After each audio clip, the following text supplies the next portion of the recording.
So yon mga DNC, no? So for today's video, nandito pa rin tayo syempre sa DNC Auto Repair.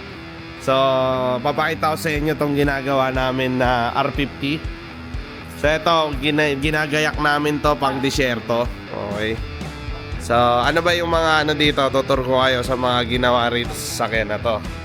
So una, nagpalit kami ng transmission and mga engine mounts. Okay, transmission oil, engine mounts, ayan o. Makikita nyo, ayan, bago na yung mounts, di ba? Tapos may tagas kasi dati to dito, ayan, kung makikita nyo, nireseal na namin yung mga tagas. Pati dito, ayan, sa gitna na yan, may tagas dyan. So pinalitan na rin nila ng mounts, namin ng mounts dito. Ayan, kung makikita nyo. Ayan. Pasok tayo sa harap. Yan, kita nyo, mayroon pang kalang ng kahoy kasi sinasalya pa yung mounts. Ano pa ba? So, after no, nagpalit kami ng mga oils. Tapos yung mga bushing, belts. Ayan, makikita nyo pa yung ibang parts dito.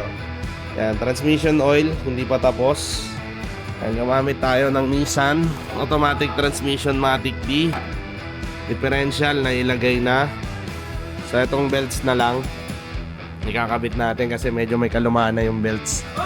Yan. So nire-ready natin yung mga pang-ilalim and engine components bago natin ilaro sa disyerto. So makikita nyo yan sa mga susunod na vlogs natin.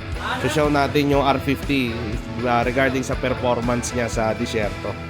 So kilalang kilala tong Nissan Pathfinder na to kasi legendary nga to. So ang pagkakaiba lang niya actually ng horsepower from the Nissan Patrol Super Safari is just 40 horsepower. So this engine VQ35 of Nissan R50, meron siyang meron siyang 240 horsepower. Stock 'yun ah. Tsaka nagulat kami dito nung binaba namin yung transmission, sobrang laki. Yan. So yan, ginagawa na ni Justin. Naglalagay siya ng thread lock. Yan. Para sa propeller. Yan. So nagpalit na tayo ng mga pyesa niyan. So goods na yan. Pati spark plugs papalitan na rin. So i-update namin kayo sa mga susunod pa naming magiging body kits, maintenance at natin gagawin natin sa R50. Yon, may pending pa daw sabi ni Mark. Magkakabit kami ng oil cooler. Papakita ko sa inyo yung oil cooler na ikakabit natin dito sa R50 na to. So bakit ba mahalaga yung oil cooler? Okay?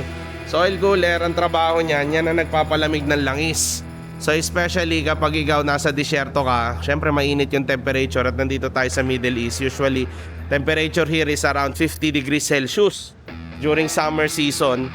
So talagang mainit. So in order for us to cool the liquids for better performance, kailangan din natin mag-upgrade ng oil cooler. Kasi actually yung R50 na yan, medyo maliit yung oil cooler niya. So kaya nag-upgrade na rin tayo. So nagpalit din tayo dito ng differential. Yan, rear differential. Yan, pati ang shocks, kita nyo, no? Napakalaki ng shocks nung R50, no? Sa likod. So ito, nakita ni Kat, yan yung oil cooler na ikakabit natin. So 15 row to. Yan, so kung gusto nyo rin magpakabit na ito, contact lang kayo dito sa DNC. Magkano ang pakabit na ito, Kat? Oil cooler set, 1,000 included extra fan. extra fan, 1,200. Set na yan, may kasamang fan yan dito, ikakabit yan dun sa harap. So oil cooler and fan, kasama na yung installation yan. So kung gusto nyo magpakabit yan, kontakin nyo lang si Papi Mike or si Kat dito sa DNC Auto Repair.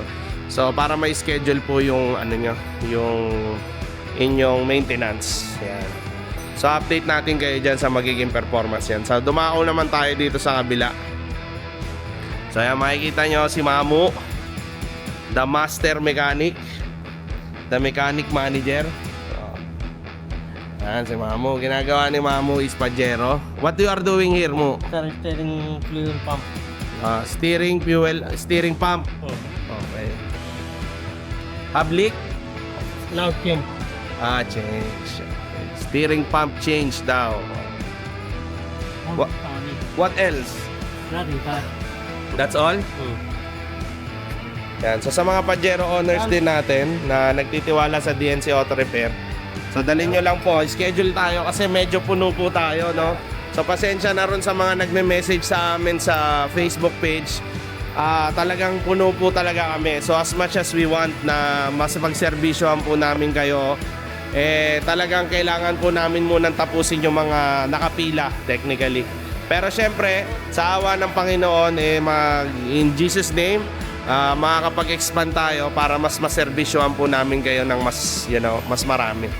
So yan, maraming salamat sa walang sawang suporta sa DNC Auto Repair for Pajero community and off-road community natin dito sa UAE. Maraming salamat po. Sana wag po kayong magsawang suporta at magtiwala sa DNC Auto Repair. So yun lamang po, magkita-kita tayo sa susunod na video dito sa DNC Auto Repair lang. Just follow, like, and share this video sa mga ka-offroaders nyo na naghahanap ng garage dito sa UAE, Dubai. Maraming salamat. See you. Ciao.